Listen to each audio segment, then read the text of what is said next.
On this episode of the Divination for Liberation Podcast, the more comfortable we become with confronting our contradictions, the more comfortable that we become with facing the emotional discomfort of meeting contradictions that disrupt our belief system, the less vulnerable we are to indoctrination, the less vulnerable we are to gaslighting, and the less vulnerable we are to lies. And if there's anything that we need in this moment of anti-intellectualism, corporate control of the news media, the disintegration and collapse of our hierarchies of knowledge, the fascist overtaking of our academic institutions, the wholesale abandonment of our children by imposing illiteracy on them and undermining schools as a possible place for the expansion of knowledge, increasing literacy. If we need anything, is we need protection from being gaslit. We need protection from lies. Hi, it's Dana, and I'm here with your divination for the new moon in Sidereal Gemini. The 2026 Sidereal Astrology Guide says, planting seeds of curiosity to reconcile contradictions. Break down. If you can't hold it, let it hold you. Let it carry you. When you've done all that you know. Okay. Let's talk about Gemini. Before we do that, though, let's put this in a little bit of a context. So, we are in the midst of a quite major astrological transition that will be occurring through mid September. So, from about the late summer of 2024 until mid September 2026, we have been in this back and forth between Sidereal Gemini and Cancer. Those two houses in your birth chart have been getting worn out, and that particular back and forth will culminate in the middle of September 2026 when Mars finally finishes its transit of Sidereal Gemini. After that, we will be continuing the new kind of astrological thing that began. Um, Actually, it begins this fall, which is a back and forth between Sidereal Cancer and Leo. So for now, we're talking about Gemini. This is the new moon in Sidereal. Lord help me. This is the new moon in Sidereal Gemini, which is kind of a checkpoint on our way out of this particular astrological season into a new one. There's something kind of childlike about Gemini. And in this moment, it's bringing to mind, I cannot remember this creator's name, but he has a Substack or website called The Rip Current. He wrote a book called The Loop. I'll drop the link to his Substack or maybe his Instagram in the description. But he wrote a book called The Loop. And basically, what he's talking about is the danger of outsourcing our decision making to AI and what that ultimately means for us collectively. I think that this is really the ultimate manifestation of the sidereal Gemini transits that we've been experiencing since 2024. If I were to pinpoint a particular astrological configuration that could be correlated to the rise of so called artificial intelligence and large language models, it would be Jupiter in sidereal Gemini and Saturn in sidereal Pisces. And they met up with a exact square the summer of 2025. And if you've been following me, you'll know that I talked a lot about that square because it's one that we actually haven't experienced since like the 1400s. Saturn and Jupiter square all the time. right? They square every 14 years or so. And every 60 years, they square roughly in the same signs. But because of how the orbits or movements of Jupiter and Saturn kind of fluctuate, that we don't necessarily get repetitions of the same signs in the way that we think we would. And even that repetition can happen on larger cycles than the 60-year cycle that Jupiter and Saturn are on. So it's been 600 years since Jupiter and Saturn squared in sidereal Gemini and Pisces. And in the 1400s, when that happened, that was just as the printing press was about to completely change the epistemology of human culture, right? Human society. Someone on Instagram just reminded me of this guy's name. His name is Jacob Ward. Really loving his coverage and thoughts about AI, the technology, what it means for us culturally, philosophically, and just the nuts and bolts of how it's progressing and changing over the course of time. But back to this printing press thing, right? That would have been the thing that kind of happened on the other side of that, you know, 15th century square between Saturn in sidereal Pisces and Jupiter in sidereal Gemini, such that when we get to 2025 and that square is happening again for the first time, we're having something equally disruptive and equally having capacity to change the trajectory of humans, to change the way that we engage with our own thoughts, to change the way that language functions, to change the way we relate to knowledge and information, to change what we believe is worth knowing or who has a right to know it, what they have a right to do with that knowledge. The reason why I say that there's something very childlike about sidereal Gemini is Jacob Ward brought this up in a recent post, but it's also on a post that I wrote back in 2024 that's pinned at thepeoplesoracle.com. That post is called Crises, Cults, and Contradictions. And in Jacob Ward's book, his most recent post, and in that blog post on my website, we both talk about how humans are kind of hardwired to surrender their decision making. And in my blog post, I talked about it how belief systems are the thing that we often surrender our decision making to.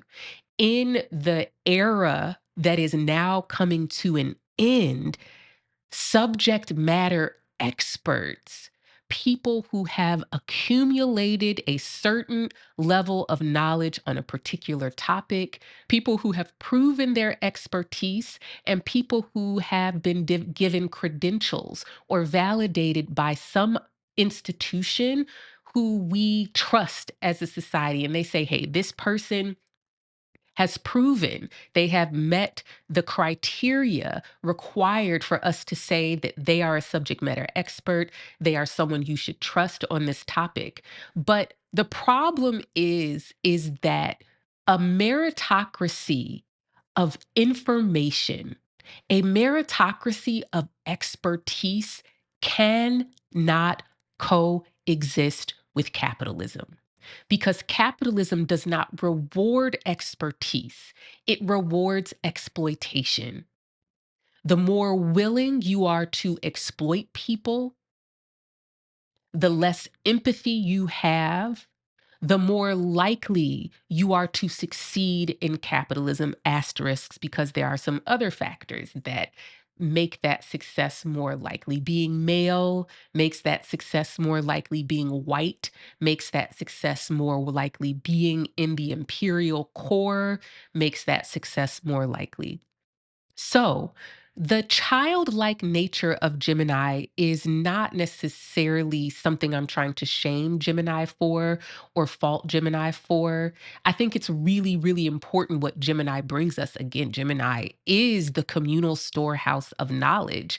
But with the rise of anti intellectualism, that storehouse of knowledge, that subject matter expertise is less and less valued because the more knowledge we accumulate, the more expertise we develop, the more that expertise ultimately is used to point out the contradictions of capitalism, white supremacy, and patriarchy.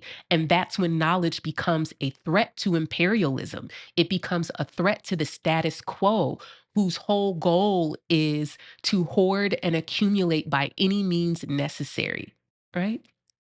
So, that childlike nature of Gemini is the continued openness to new information, is the feeling that there's always something to know, is never believing too hard on anything so that there's no room for you to change your mind, seeing curiosity and openness as a value.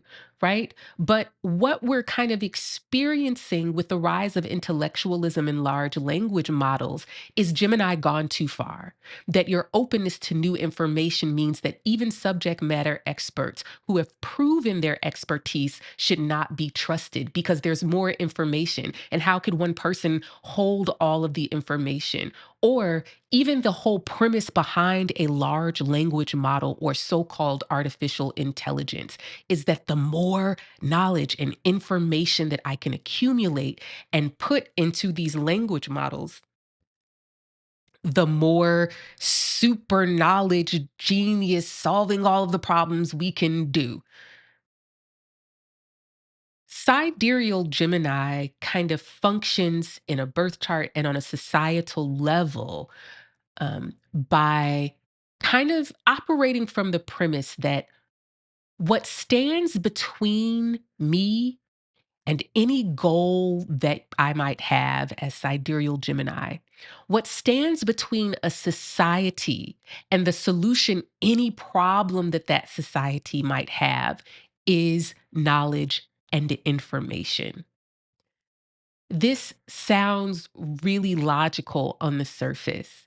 And if we analyze the past century, we can see that part of the development of societies, particularly in the West, has been giving more and more people access to more and more knowledge, whether that is more and more people attending college and universities, whether that is rising literacy rates and focusing on increasing literacy rates, whether that is in the way that we have structured our societies by teaching our children that you are not valuable without an education and all of your success in life depends on your capacity to accumulate knowledge. Knowledge has been the most valuable thing for anyone who wants to participate in capitalism as a member of the working class. But again, once that accumulation of knowledge, once that expertise and exploration of ideas begins to threaten capitalism, white supremacy, and patriarchy, now we need as the society to change our relationship with knowledge and information. And that's what we're living in the midst of. We're living in the midst of a capitalist and imperialist intention to change our society's relationship with knowledge and information such that knowledge and information is no longer the key to the problems that we have as a society. Knowledge and information is no longer the solution to our personal woes or collective woes. Now, knowledge and information is one to be equated with belief systems and that facts are always up for debate. And if you believe anything too hard, then you are, you're being gullible and you shouldn't just believe what anyone tells you. We're also in the age of suspicion. And this is why this whole new moon, planting seeds of curiosity to reconcile contradictions, is really important. And I want to speak to some of the things it's naming in this moment, right?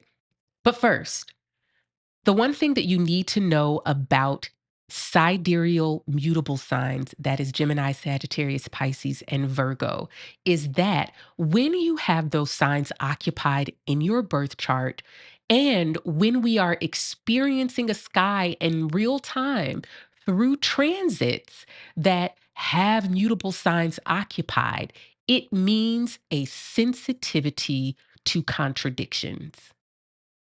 Those of us, myself included, who have a lot of mutable in our birth charts are incredibly sensitive to contradictions. And this kind of gives us a cultural role to point out the contradictions, to push ahead past the limitations of our collective myths and belief systems, to explore beyond the boundaries of those things, to name and reconcile and recognize and point out contradictions.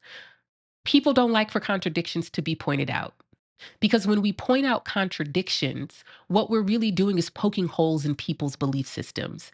And belief systems are the very thing that we use to kind of shortcut our way to making decisions in life. Large language models are doing something, and this is where the post that Jacob Ward made recently really just pinged something in my brain, that large language models are taking advantage of something that humans are already hardwired to do. In Div for Lib, we would name this thing as Jupiter, which is to recognize patterns and to use those patterns we recognize as the context for with as the context for how we make other decisions. Meaning that Jupiter's job is to form judgments with as little information as possible, meaning to recognize the pattern without having to have too many instances of a thing. Large language models are essentially pattern recognizing machines, except for these pattern recognizing machines are not conscious and aware of any type of bias that would inform how someone makes a pattern. So it's really dangerous for us to outsource our decision making to large language models, in the same way that it can often be dangerous to outsource our decision making and our judgment forming to religions.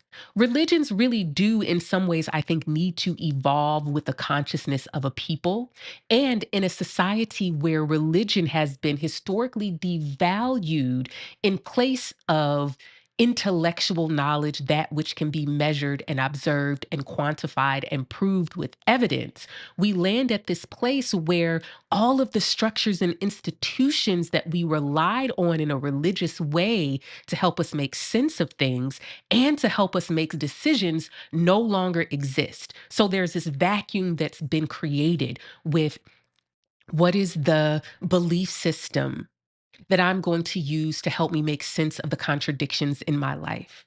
What is the accumulated knowledge and experiences that I'm going to use as a reference point to help me reconcile the contradictions that I encounter?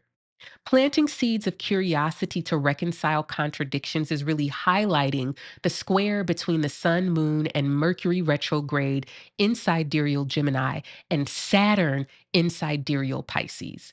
That square is really saying, how am I going to reconcile the contradictions that I'm confronting? Gemini says, up, I know.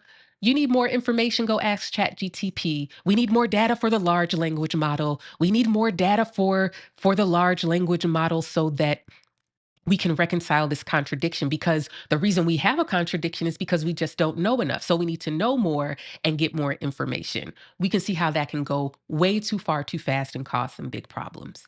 But for sidereal Pisces, Pisces says, and I want to read what I wrote here. Where is it? The feeling, Pisces is the feeling that a truth is being withheld. So Pisces is feeling through the gaps of what is said, feeling through the gaps of what is known, feeling through the gaps in what something appears like it is. Right? Pisces is operating from the premise that people and things are not what they appear to be, and that there is some kind of truth being withheld, not explicitly communicated. And the key to the contradiction is in that space of silence. It is in that space of what is not being said. Pisces is really here to protect us from the ignorance of society, the ignorance of our caregivers, and the fact that we actually have a limited capacity to see and know, right? Gemini does not recognize that we have a limited capacity to see and know. We can know all of the things, but Gemini is not Jupiter. So Gemini doesn't necessarily recognize patterns in the way that Jupiter does.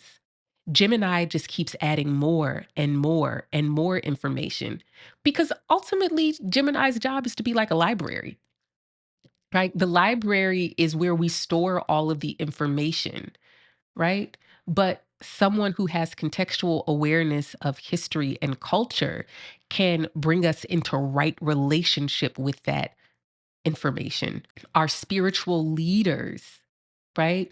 Who hold our myths, who tell stories to give us examples of how we have navigated certain contradictions and situations in the past. Spiritual leaders who are our cultural pattern recognizers, who say, this is a story as old as time. You are not the first person to experience this hardship, this difficulty. This is part of the human experience. And these are ways that humans have made sense of these contradictions and navigated these things in the past. But part of why large language models are so popular, one, we are being manipulated and gaslit and lied to, right? And so, you know, we are kind of being subject to so many lies. But those manipulations, that gaslighting, and those lies are, we're vulnerable to them because the hierarchies of trust that we have culturally relied upon to help us navigate contradictions, to hold knowledge, to be subject matter experts, to do research, to accumulate data, they have been devalued. They have been, what do I want to say, excommunicated from society. They have been disenfranchised, they've been fired, they've had their research shut down, they have been locked out of the capitalist economy in a way that makes their work unfeasible, right? We've had the work of experts and researchers and subject matter experts pitted against their survival. So they have to choose. But this is what happens in an anti intellectual society, that the thing that you know how to do, the thing that you are called to do, the thing that you've studied, the thing that you know, the thing that interests you, that thing is pitted against your survival in a way that ultimately contributes to the collapse of the hierarchies of trust that make large language models appealing.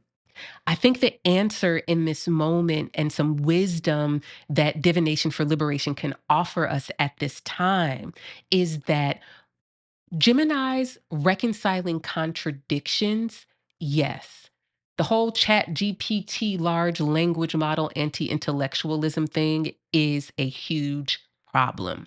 However, comma, the benefit and possibility in this moment that the curiosity to reconcile contradictions is really connected to what we talked about at the full moon a couple weeks ago, which is to understand when we are encountering information that challenges our belief systems and that can help us see when something we've identified as fact or an indisputable truth is actually a belief system, and how those belief systems are kind of wedded to our nervous systems such that when we encounter information that contradicts them, we resist them because we feel like they are threatening our survival. Planting seeds of curiosity to reconcile contradictions is so fascinating at this moment because everybody's playing Sherlock Holmes and super sleuth right now because Mitch McConnell went into the hospital a month ago. And we're just now finding out that he was administered CPR in his home after he was found unconscious. And we're being told that it was cardiac arrest. But no other information has been given.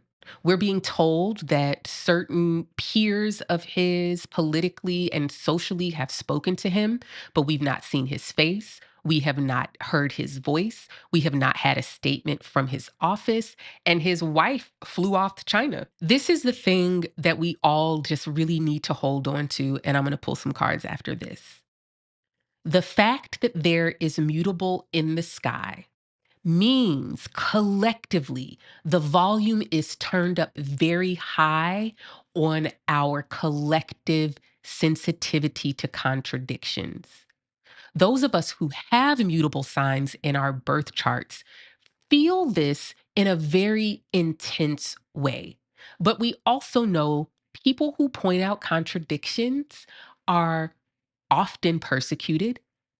People who point out contradictions are also often taking advantage of the absence of authority figures, meaning makers, clergy, subject matter expertise, and a literate population. They are taking advantage of the suspicion that naturally arises when we have to navigate the inherent contradictions of capitalism, white supremacy, and patriarchy. And so when we are encountering these contradictions of capitalism, white supremacy, patriarchy, racism, and imperialism, like with Mitch McConnell or Jay-Z's somewhat convincing performance of being a working class person who finds himself in the position of authority to point out alleged contradictions in the strategy of a working class's boycott. Like, let's just sit with that for a minute, right? But when we encounter these contradictions, we are being asked to meet them with curiosity, not to uphold them, not to defend them, not to make them persist, but to figure out what are the actions we take, what are the beliefs that fall apart, and what are the opportunities that open to us when we make attempts to reconcile these contradictions in your personal life. There are belief systems that you carry with you because of the repeated pattern of what you've been through. But that makes it difficult for you to recognize when you're not actually in that pattern anymore. This new moon is asking you to be open to reinterpreting the sense and meaning that you often make of your experience. To when you meet the contradiction between the story you've always believed to be true and the reality that is happening to you now, meet that contradiction with curiosity and a healthy level of suspicion towards your own internalized belief systems. Let's pull some cards. Rest your aching heart in my hands. Ride this wave of grief where it lands. Lay your softness right here.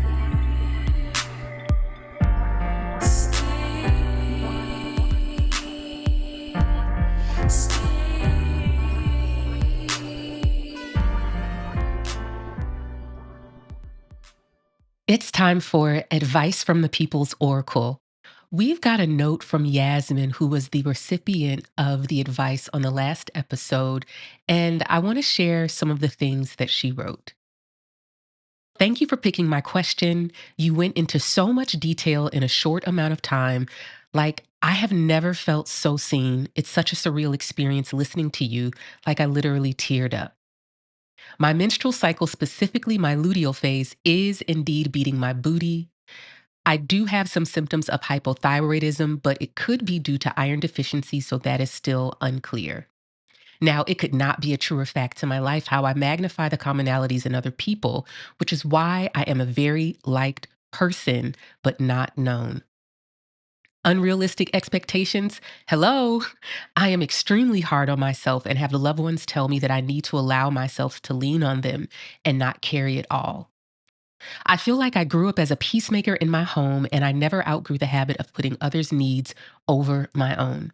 I currently am a caretaker for my grandfather, and I feel like I do a lot of caretaking for my loved ones my entire life. I do not feel like anyone paid attention to my distress signals, and I convinced myself that my feelings did not matter. Until recently, no one really knew I was in distress until my drinking made it a problem that no one could ignore. Heavy on the emotional invisibility. I feel like there are a lot of emotions I do not allow myself to have. And when I experience them, that is when I reach for something else because I do not know how to allow the feelings to ebb and flow. Specifically, I think I need to allow myself to be angry and pissed off and maybe share those emotions with other people. Sharing when I am experiencing an uncomfortable feeling. We'll see. Thank you so much for the work you do, and I look forward to working with you sometime in the future. Yasmin. Well, thank you, Yasmin, for writing in such a detailed response to the advice I gave you. And I look forward to working with you too. Let's move on to the recipient of this episode's advice. We've actually got Sarah writing in from Cairo, Egypt. Wow. The Divination for Liberation podcast is making it all the way to Cairo, Egypt. So that's pretty exciting for me. And I'm excited to see what advice we can offer to Sarah today. Sarah's request reads, Hey Jana, thank you so much for this chance. This question is about my career and employment, even though it's somewhat related to my financial independence. I'm feeling very lost these days because it's getting quite impossible to survive the conditions continuing to be an artist and teacher. I'm planning to start a food business with my partner who is a chef. But I'm feeling so much grief about moving my artistic career and teaching career to the side to make sure I can survive the conditions. Don't get me wrong. I know I have it in me to build a business, and I know I will feel better when what I do can support me financially. And I love food and believe that feeding people is important. But I'm dreading the grief of putting my passion on the side. Any advice? Thank you so much. Well, I've got thoughts based on your chart, of course, but I just want to point out one specific thing that you ended your request with. I'm dreading the grief of putting my passion on the side. I'm going to talk about some of the conditions in your chart that may be reflecting this moment and just the general challenges you might have monetizing your gifts and making money to be financially independent. But I do first want to say that for so many of us, including Yasmin, who we just talked about from last episode's request for advice, so much of our choices and difficulties in life are because we are avoiding emotions. And that is because we really don't have the experience of someone we trust, like our caregiver, coming, noticing, and being with us when we're experiencing difficult emotions. Most of us have been put in positions that hit our connection with our caregiver against being with ourselves emotionally. And so, even as adults, when we have to make choices that contain emotional difficulty, it's very hard to navigate that because we just don't have the practice of understanding that, hey, it's okay and safe to go into your own emotional world and tend to what's going on there. And our caregiver will still be there, or we won't be left alone to deal with the emotional reality of our bodies and our lives, that our caregiver will actually join us and be with us and hold our hand and help us cope. So I think the first piece of advice I would really give you, Sarah, is to acknowledge the fact that this is not just a matter of money or materiality. This is also a matter of needing emotional support in a difficult time. And I would encourage you to think about who can you rely on in this moment for emotional support in this difficult time so that you don't have to feel like you're alone in the grief. Who will be there with you to hold your hand and say it's okay and not expect you to feel differently than you already feel? Okay, now let's look at your chart.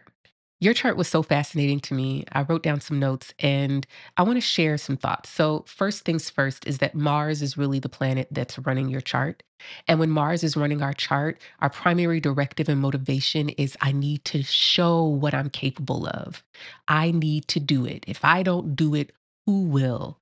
It's a very strong identification with our personal power, our sense of responsibility, but also it's what gives us the sense of entitlement and ambition to pursue career paths that are rooted in our skill, our talent, our gift, and our genius, rather than maybe focusing on something more practical that will meet our material needs. Mars dominance can give us that push to resist the pressure to conform and move in the direction of what feels like a passion or calling. This is especially true in a chart where Mars is really strong and there's not very much Earth to ground you. I'm going to come back to that Earth, but I want to point out that your Mars is in Gemini. And I find in my work that sidereal Gemini struggles the most professionally. And that is because sidereal Gemini's communal role is to be the communal storehouse of knowledge. Sidereal Gemini is meant to become a subject matter expert. They are meant to become a scribe who hold and keep a record of the collective culture. They are meant to narrate what we're experiencing at any given time, whether that's through art or words or visuals. And they are storytellers and orators and griots who transmit knowledge and memory and history in very literal and sometimes symbolic ways. Now, in modern society, we don't value in the form of payment or money that role. If you can get inside the institutions of academia, if you can get inside the institutions of art galleries and theaters or film and television, then maybe you might be able to translate that natural predilection that you have to be a storyteller into money. But for most of us, that's not going to be the case. And so I just want to point out some cultural conditions and context, which you're probably very well aware of, that are making this particularly challenging for you, specifically in a time where anti intellectualism is taking root all over the world. Let's go back to the lack of earthing. When we don't have Earth, it does two things. One, it's a reflection of maybe the lack of support we've experienced growing up around rooting us and grounding us in the material reality of the world around us. That can mean capitalism or whatever the economic system is in your culture. That can mean patriarchy. That can mean misogyny. It can mean racism, xenophobia, or colorism as these structural realities that are shaping and forming the options and choices we have available to us and that are pressuring us to conform if we want to survive and reap the rewards that those systems have to give. So there's a little bit of neglect that often happens when we don't have a lot of earth in our birth chart. The other thing that's really important about no earth, and this really brings it full circle to where I started with the grief, is that earth acts as a protective coating from our inner emotional world. It keeps us from getting completely sucked in and absorbed by our feelings, and it gives us a more contextual awareness of our emotions that makes us feel less helpless and more able to work alongside the emotions rather than losing ourselves in it to the point that we can't function.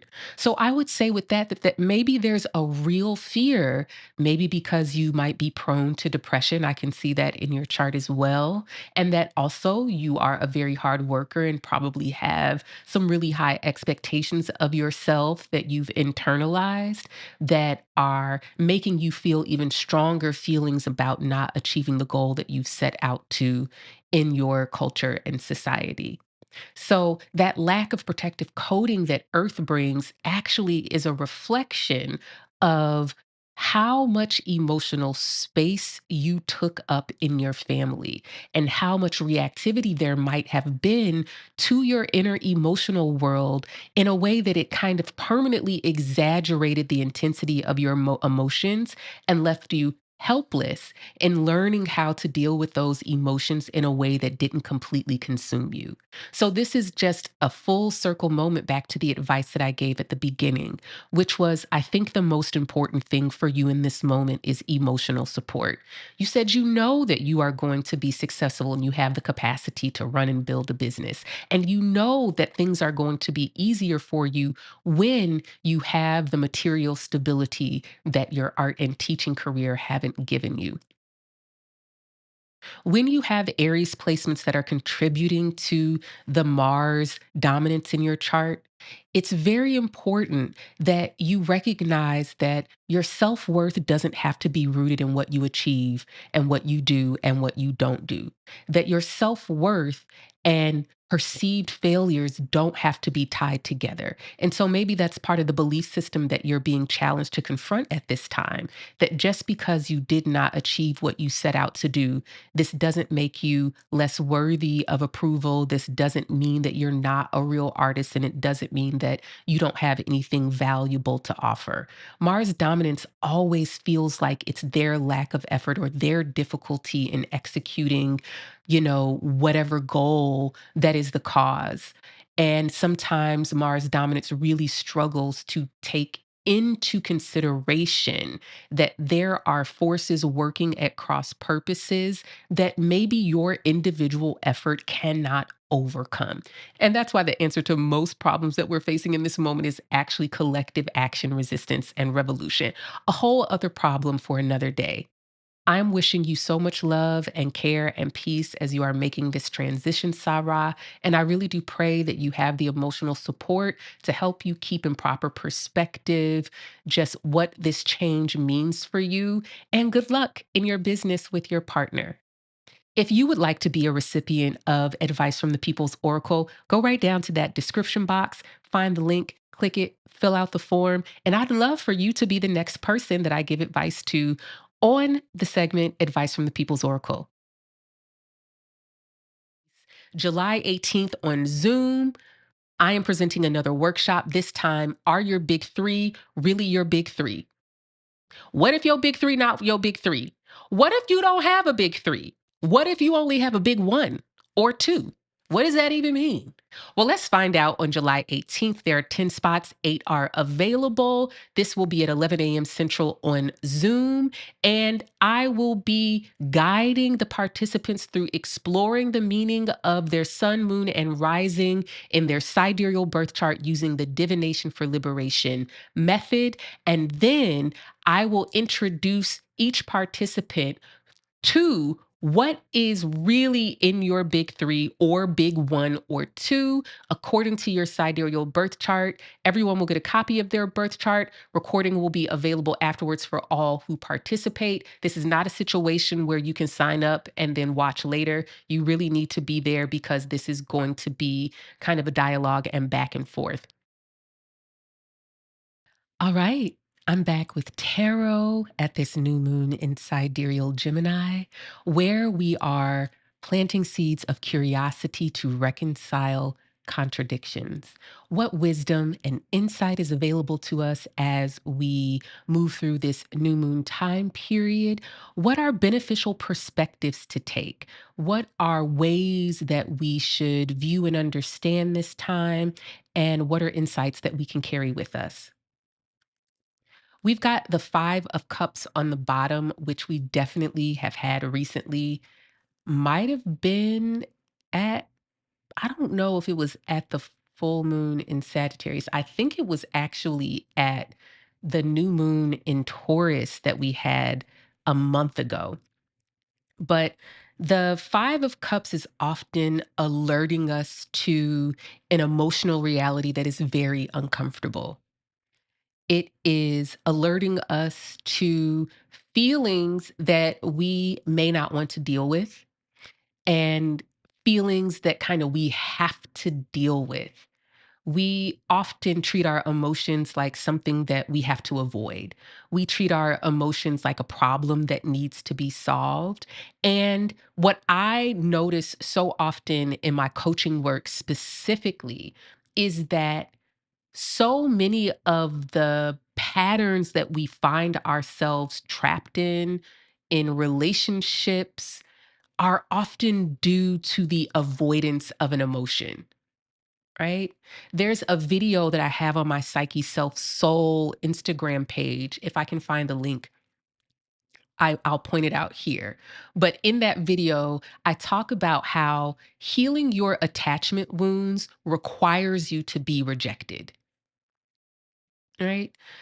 Particularly if you're someone who tends towards anxious attachment, because the anxiety is who do I have to be and what do I have to do in order to avoid this person rejecting me?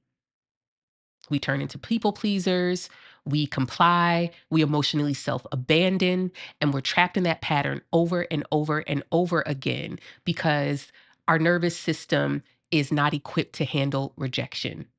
But what I talk about in that video is that by being trapped in a pattern, an anxious pattern of avoiding rejection, you're actually rejecting yourself in advance. You're saying, this part of myself is unwelcome in relationships, and so I will not be this part of myself. This thing that I do, this way that I show up is something that will not be accepted by people. And so I will act like it doesn't exist. And maybe if I act like that thing doesn't exist, then I won't be rejected. But healing really comes from disrupting the pattern. And the disrupting of the pattern actually means feeling the very feeling that your behaviors are trying to avoid. I think that as we are kind of reconciling contradictions and planting these seeds of curiosity, there definitely are some collective emotions that we tend to avoid. But I would challenge you to ask yourself, what are the feelings that you put off limits? What are the emotions that you don't want to deal with?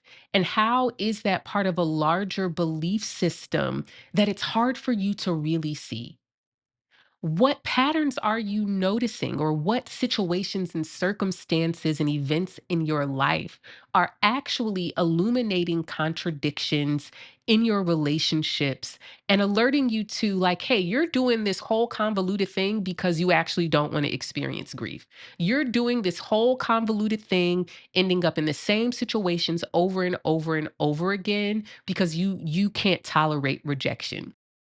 You don't feel like you can cope with sadness, right? Whatever that feeling is, this 5 of Cups is saying, hey, you actually got to feel that thing, because if you don't feel that thing, you're going to be stuck right at the checkpoint of this thing that life is giving you an opportunity to pass. We've got the Page of Swords, which is absolutely the card of curiosity. And we've got the King of Swords. I think this is like such a perfect, like symbolic reflection of the sky. We've got the 5 of Cups, that is Saturn in Pisces and Jupiter in Cancer, all of this water. And then we've got the Page of Swords and the King of Swords, reflecting the sun and the moon and Mercury retrograde, both in Gemini.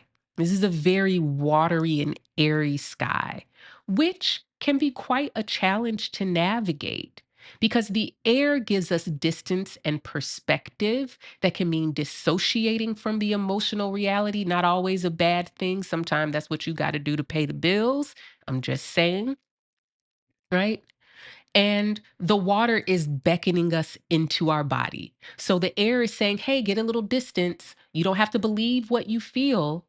And the water says, don't let your thoughts convince you of something that's not true, right? You know what you feel. You know what you're sensing. You know you're being lied to. There's a pattern here, right? But the key to unlocking the patterns in this moment is both curiosity and finding a really healthy relationship with our suspicion. The Page of Swords is about asking questions. Like I said, it's really the card of curiosity. It's saying, wow, I'm in this experience or this place where I can treat the information and data and the circumstances like something new. I can approach it as if I don't know anything at all. I can ask questions. I can be open to new information. I can understand and recognize when I'm using old interpretations that don't necessarily apply because I'm meeting a contradiction that renders those obsolete. And then we have the King of Swords. Kings are always alerting us to our authority in the situation or an authority figure in the situation.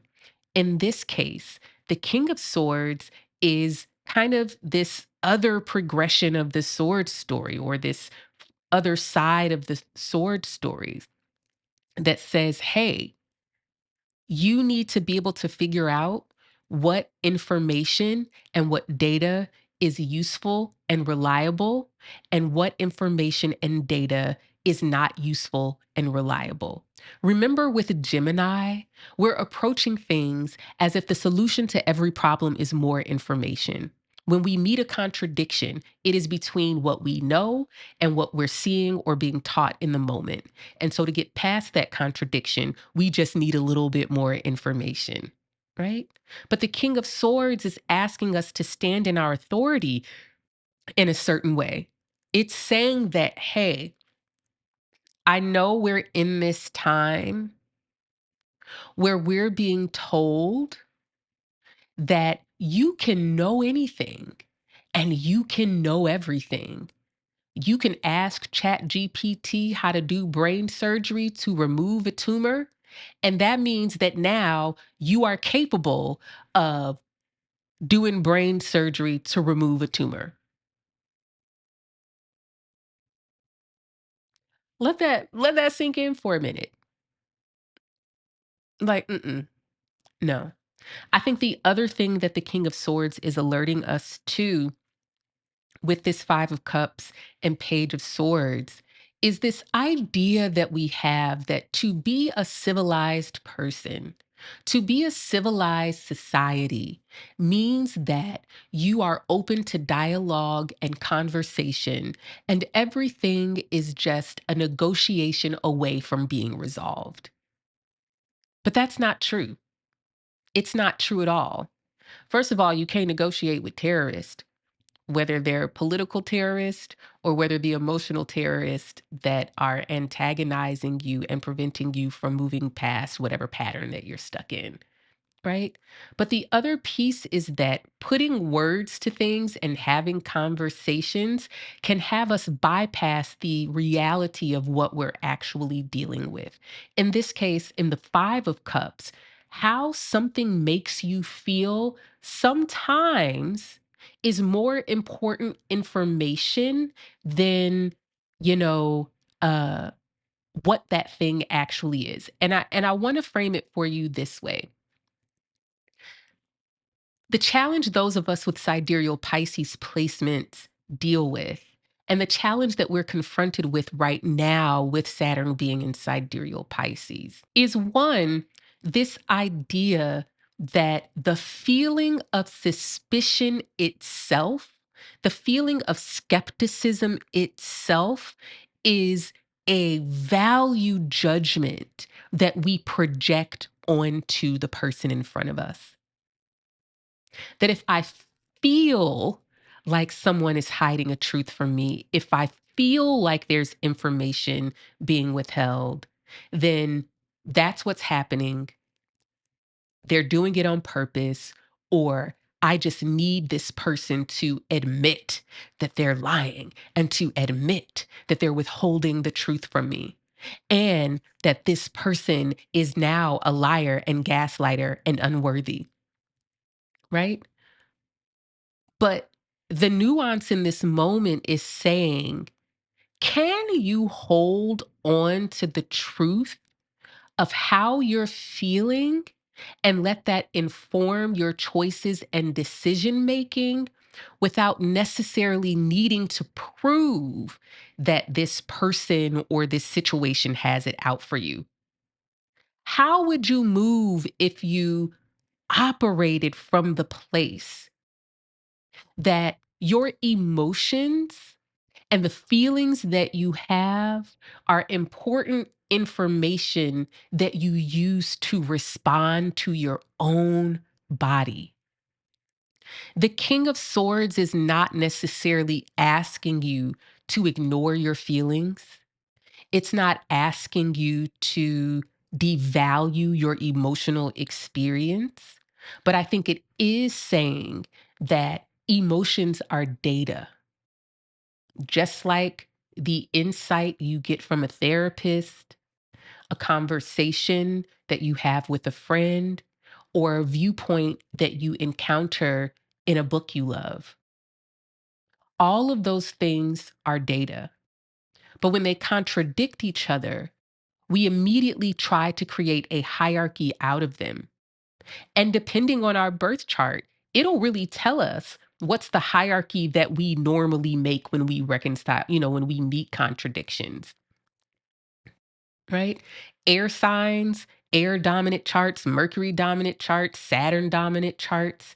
These are people who are going to have at the top of the hierarchy notions of objectivity, information that they encounter through other people, and rationalizing and intellectualizing things as the top way that we reconcile contradictions, right?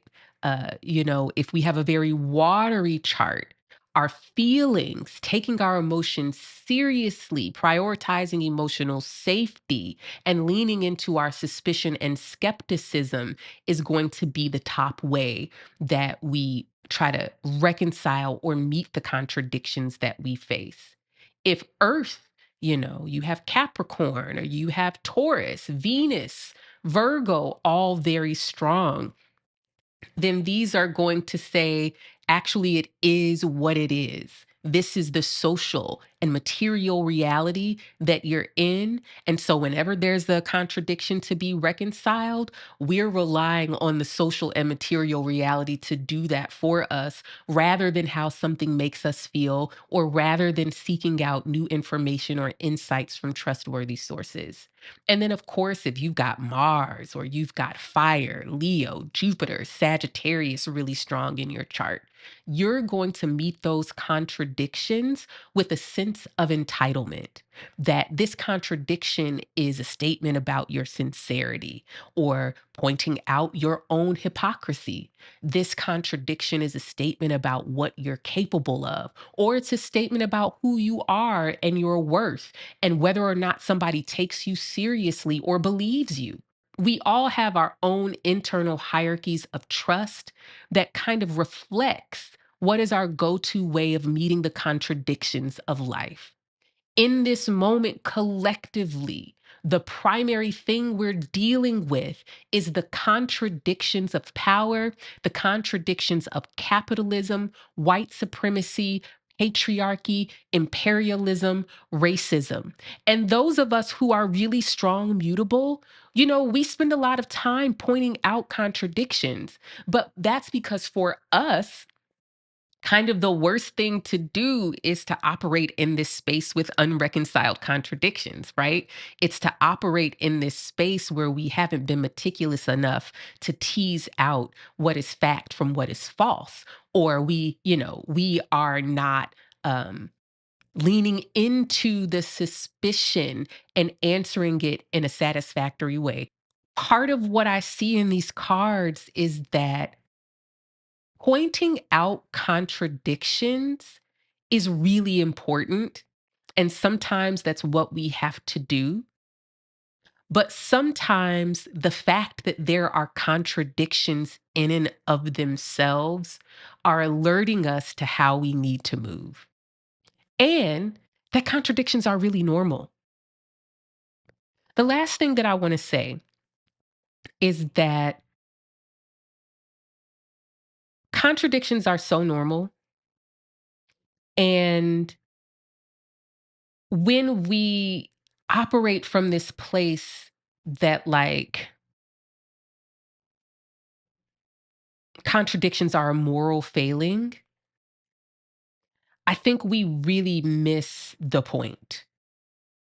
And part of what makes me say this is just, client work over these past few months. But I'm witnessing this thing with Jay-Z where he's trying to equate Black people using Google websites as something that undermines or contradicts the tactic of selectively targeting Target with a boycott. And somehow, to him, that is a contradiction that renders our boycott not only ineffective, but somehow a moral failing or a manifestation of our ignorance. But in reality, it's actually pointing out Jay-Z's misunderstanding of the function of a boycott. And it's also a way for him to deflect from the contradictions of growing up poor and working class and becoming someone who has access to the power of whiteness and capitalism. On the one hand, in a way that we should all envy and respect, but on the other hand, as something that we shouldn't take too seriously because he's still a man from the Marcy Projects. The more comfortable we become with confronting our contradictions, the more comfortable that we become with facing the emotional discomfort of meeting contradictions that disrupt our belief system, the less vulnerable we are to indoctrination, the less vulnerable we are to gaslighting, and the less vulnerable we are to lies. And if there's anything that we need in this moment of anti-intellectualism, corporate control of the news media, the disintegration and collapse of our hierarchies of knowledge, the fascist overtaking of our academic institutions, the wholesale abandonment of our children by imposing illiteracy on them, and undermining schools as a possible place for the expansion of knowledge, increasing literacy. If we need anything, is we need protection from being gaslit. We need protection from lies. And I feel like at this new moon, there are some seeds being planted for us. That the more we are able to face the emotional discomfort of our internal contradictions, that our relationships are inevitably presenting to us at this time, the more equipped we are for navigating a world where we've been abandoned by the authorities and the leadership who is supposed to illuminate for us paths of meaning and trustworthy information that helps us reconcile contradictions in an informed way. That is all for today. Thank you for tuning in to the Divination for Liberation podcast. I am your host, Dana Lynn Knuckles. I will be back in a couple of weeks with another episode of the Divination for Liberation podcast. We are inching very, very, very close to eclipse season. So while the next full moon will not be an eclipse, it is a part of the eclipse story. And that means we are shifting into a new narrative of major cultural shifts. We're moving from the fixed identity, how do I know who I am, to the cardinal, how do I harness power and control, and specifically in sidereal Cancer and Capricorn, eclipses are talking about economy, economics, economic power, economic structures and institutions. Is it capitalism? Is it socialism? Is it communism? Is it fascism? Is it an oligarchy, a kleptocracy, a plutocracy? What is it? What is it? That's what we'll be talking about soon. Of course, I will have the link to the latest wastewater data for COVID. Right now, we're not dealing with an infectious disease that is spread human to human. We are dealing with food. What's the word I'm looking for? Contamination. I will drop some links to trustworthy experts who we should be following in absence of a functioning public health organization in this country. Oh my God. I just sometimes the Div for Lib Sidereal Astrology is so on point that it's hard to believe. Like, we're having to figure out how to make sense of a national food contamination without a trustworthy government entity to tell us WTF is going on.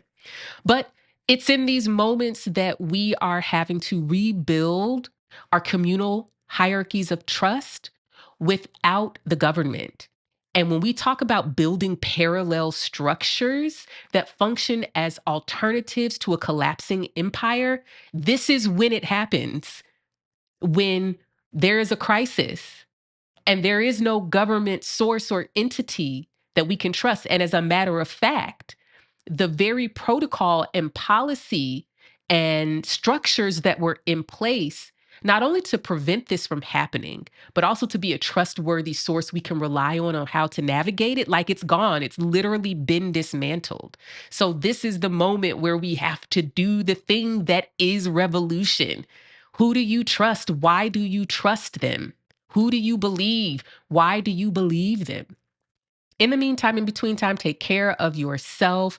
Limit your exposure to the news, especially as a Black person. It's just a lot of psychological warfare right now and a lot of spiritual terrorism meant to remind you that you are not safe here, meant to remind you of your place and to keep you in your place. And the answer to that is to reach left and to reach right to your neighbors, to your family, and to your friends, and to shore up those connections of trust, to create networks of care and self protection, and to also remember in this moment the state wants you dead, but that doesn't mean you have to lay down and die. See you soon. Bye.